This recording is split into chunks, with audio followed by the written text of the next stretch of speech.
Yo, what up everyone? In this video, I want to recap the action from Monday, February 14th, and I want to talk about a trade that I took and some trades that we took in my Discord community with a very important lesson from the action that we must understand going forward. I'm going to break down the psychology on how to properly trade the market and not let our feelings or our emotions get in the way from our decision-making process. And I'm going to relate that to the technicals of the setups that I took and show you all both good and bad opportunities. Before we get into it, all I ask is just drop a like on this video. And if you haven't already followed me on Instagram at Ameritrade, I'm going to post the link in the description below. I post daily trading recaps on here, along with very good trading tips and tricks that I guarantee you aren't going to find anywhere else. You're definitely missing out if you're not following it. The link is in the description below. But now let's get right into this video lesson. So first, obviously, we must trade the chart, not our feelings. I see a lot of people trading based off of they think something's going up or they think something's going down, and that's a feeling and an opinion. Those are no good in trading because it misleads us. Instead, the most leading thing is the chart. The best analysis comes from the chart because the chart only presents pieces of factual information. So every day I post my pre-market plans in the Discord, which is included and it's only available for Trade course members, link below. These are what I consider my pieces of factual information because I present levels of interest, market context, and possible trading scenarios that I'm looking to unfold based off of how I trade and how I am getting this information off of the chart. So to go over the pre-market plan today, this was on SPY, or the S&P 500, was if you just follow along with the chart to the left, we had demand at 43.67 that we were bouncing out overnight, and we were rallying right inside of this 4414 supply. And I said, this is very important for me today because if we could create demand above 4414, or we could get above the 4433 key level, which was this yellow line over here, then I'm going to be looking to play calls. However, if we fail to bid above the 4433 and the 4414 supply, this pink box up here rejects, the market may move lower and balance between supply and the 4367 demand zone. If we got a break below demand, then we obviously had another bearish scenario. So how I look at this is my levels of interest, my supply demand zones, give me factual pieces of information of where I'm looking to possibly trade while the market's developing. These are all posted and drawn before the market gets there. This isn't any hindsight trading. So today, again, these are just of levels of interest. It doesn't mean to get long or short automatically. We use other confirmation tools, but we were watching for this demand zone here because this was responsible for a very tight area of consolidation prior to the late January, early February rally right inside of supply. So this is a key demand imbalance that we were watching for it to hold. And we had supply that formed overnight we were watching out for. So as the market moved up overnight, we hit it perfectly and the market opened and we were very flat. We rejected supply. This gave us proper confirmation to get the market short, but we were lacking clear direction in the first 15 minutes. It was just back and forth, sideways action, and volatility was pretty dead. Now, why is this important? Because I see a lot of people approaching the market in the wrong way. So the market tells us when, and throughout the day, the market's constantly giving us the clues that we need. Like I said earlier, my supply demand zones, whatever strategy that you guys use, supply demand works the best for me. Whatever you use, come up with your levels of interest and see what the market does at your levels of interest. Just because we have supply here does not mean we have to get short. And just because we have demand down here does not mean we have to get long. The market will tell us when. It's constantly giving us clues throughout the day. Price and volume tells us everything that we need to know. I see a lot of traders have 100 different indicators on their charts and they see something maybe, break above a key resistance level and they automatically think to get long. Price and volume will tell us when we have to be present in the market. A lot of people see something moving down, for example, and they think they automatically have to get short. or they see something coming up and they think automatically they have to get long. Price and volume will tell us everything that we need to know. Our feelings are not valid reasons to enter a trade. We cannot enter when we think it's the right time. Less thinking is better. In fact, my best trades come when I do the less amount of thinking. When I just enter, respect my risk, and have a target in mind, those are the best trades that work out. When I sit here and try to think what could happen, both good and bad, my mind plays tricks with me and it affects my decision making. So I firmly believe less thinking is more. When you get your confirmation or your entry signal, just enter and don't think about it too much, because our brain tries to protect us at all costs, both good and bad. So now I just want to go into this chart again and just review it a little bit better, show you the trade that I took. So in the first, like I said, 20 minutes, we hit supply, we rejected it. This was a valid confirmation to get short. I personally did not take this trade at supply.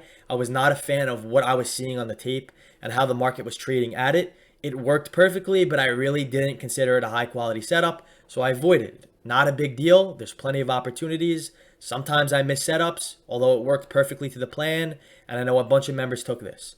So now the market starts selling off, and we were consolidating in a very, very tight range. And at this point, I'm neutral. We rejected supply. Sellers obviously have control. We couldn't get above our 444 key level, 4443 key level, and we were still above demand, rejected supply. We're in the middle of range. I call this no man's land. There's really nothing going on over here. And at 11:02, I posted my update. This is the Intraday Commentary tab. This is basically where I post what I'm watching develop in real time. Again, pieces of factual information. It's not what I'm thinking is going to happen. It's just levels of interest. And our job as traders is to react and see what the market does at those levels of interest. Gives us our confirmation entry points, and then we could get long or short accordingly. So what I saw here was the market was creating new demand at 43.78. It really wasn't the strongest yet, which is why it wasn't in the pre-market plan.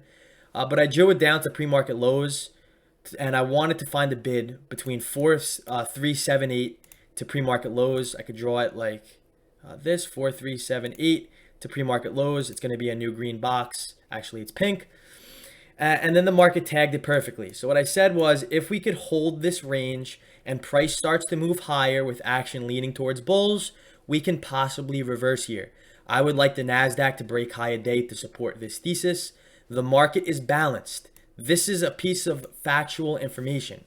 The market is balanced with low volatility, so we need to be careful. And if you are in a position, you should treat it as a scalp. If you see my last video, when the market is lacking volatility and when it's balanced, we're really going to lack proper setups, and our mind will play tricks with us because it will try to force a setup when really there isn't a clean setup in front of us. So you got to be careful with balanced markets. And I said if we break below, it's invalid, and sellers definitely have control, and we will continue to put pressure on the downside. So then the market sells off into this demand. Just act like this is a green box. And if you were watching the tape at this time, I don't have a recording of it, but there was a very large buyer looking to buy around 43.75, 43.77 as the market was coming down. And as we came down into this demand zone, again, act like it's a green box, there were some aggressive sell orders coming into the market, and the market really wasn't adjusting to it. It wasn't really reacting to the responsiveness and the heavy selling pressure that we would like to see if there were continuation to the downside.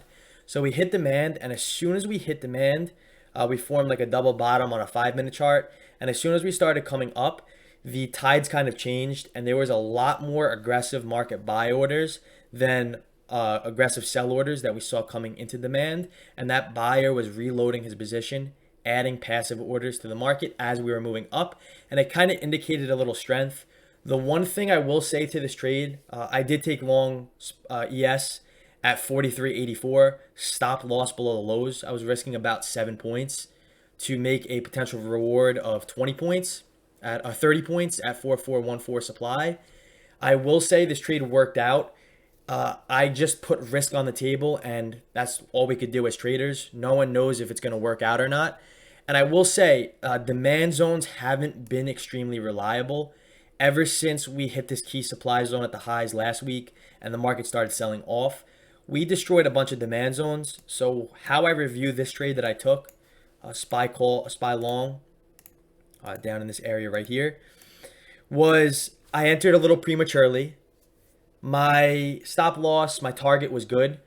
I should have used the context that demand zones haven't been too reliable, but that could change with any trade or any information we gather in the market. And I really didn't wait for the best confirmation because I was trading in a very tight, balanced range. But like I said, I put the trade on. I had my risk in mind. It was very tight. I'm okay with getting in a little early if my risk is tight. Stop loss below lows. We consolidated and the market came back down and then automatically back up. Now, I did not hit my full target. I was not a fan of how the action was above VWAP, and we were just consolidating in this area. So I took 20 points off the table for a quick, what is this? 40-minute trade. I made 20 points on yes. Never going to complain about it. But a common theme in my trading recently is not holding to my target. I think it's due to the recent conditions. But that's like what I just said. Trade the chart, not our emotions. I got out of this position not because it hit my target. I got out of this position because I wasn't a fan of the action. And because I wasn't a fan of the action, that's my thoughts and my brain giving me dialogue throughout the day, which is not good for our trading. I could have capitalized on another 15, 20-point rally inside of supply if I didn't let my emotions get in the way. So emotions are both, like I said, good and bad. Our brain tries to protect us at all costs.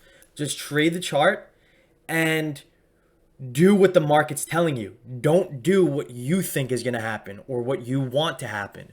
Our brain wants us to make money, and our brain wants to prevent us from losing money. So it tries to play these tricks on us, and it prevents us from getting into a high quality trade just because it doesn't feel right or it doesn't make sense. It implements hypothetical, made up scenarios in our head, which affects what and how we see the market. I was reviewing a members trade after the market closed, and the market rallied right inside of supply, right? And he was scared to get short inside of supply. He even told me it, word for word.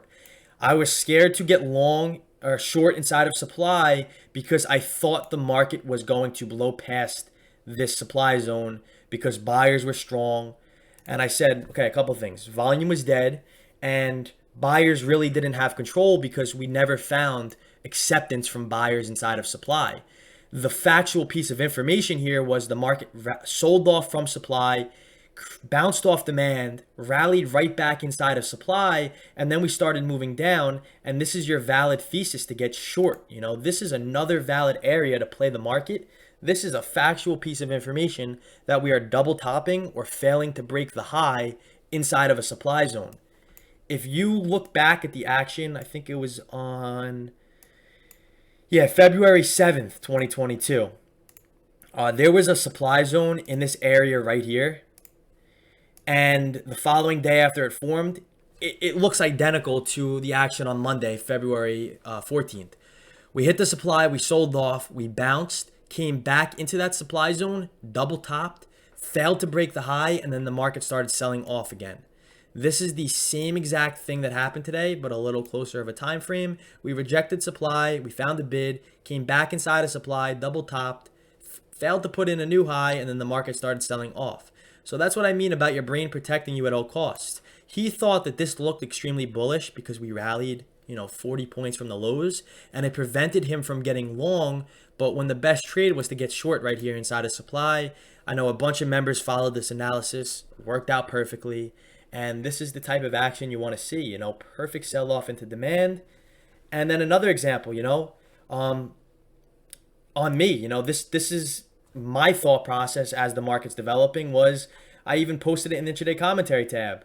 I'm not really looking to get long right here at this demand zone because sellers have control all day long. And I feel like I'm catching a falling knife inside of this demand zone. But really, that was my brain trying to avoid a loss because I thought that the market was going to keep coming down. And it prevented me from getting long at this demand zone when it worked out perfectly for about 50 points. So I avoided this trade. I didn't take it long when my analysis worked out, called it out perfectly, but I didn't take it because I thought that the market was going to keep coming down. So we're not perfect as traders.